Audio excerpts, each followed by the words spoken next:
Acho.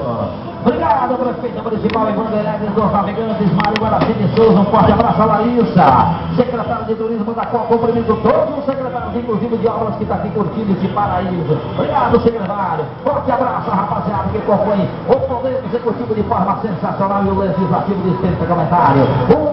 Show nas águas do Balneário Penha.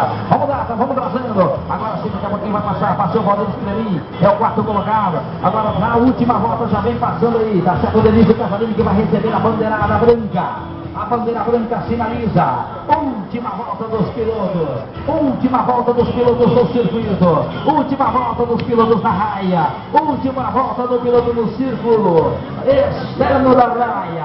E agora sim começa a chegar os pilotos. Daqui a pouquinho vamos acionando a bandeira branca. Vamos lá, passando agora mais uma vez. Sérgio Vinícius acaba de passar Denise Casarini na volta. Vem o Beto Brito, os primeiros colocados. Agora vem também ali Valdir Escrevi na quarta posição. Diego Ferreira Gomes já está com problema de embarcação, tá andando devagarzinho.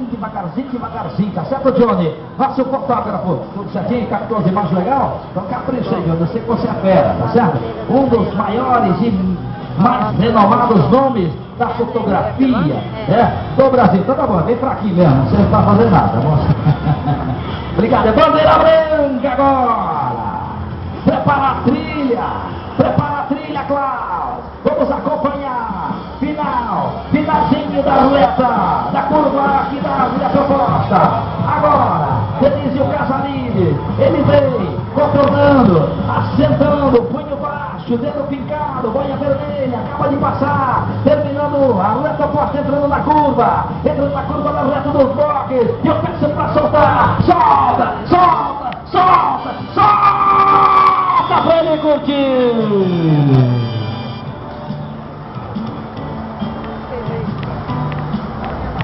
Show de bola, Sérgio Vinícius Atlanta. Passe e vai embora essa fé. Deixa Denis Barragem, Sérgio Vinícius já sob a ponta. Uma corrida sensacional. Passa Valdir Escrevi. Passa Diego Ferreira Gomes. Passa Lobão. Passa toda a rapaziada. O Beto Brito. Parabéns, Sérgio Vinícius de volta. Levando pra casa o caneco.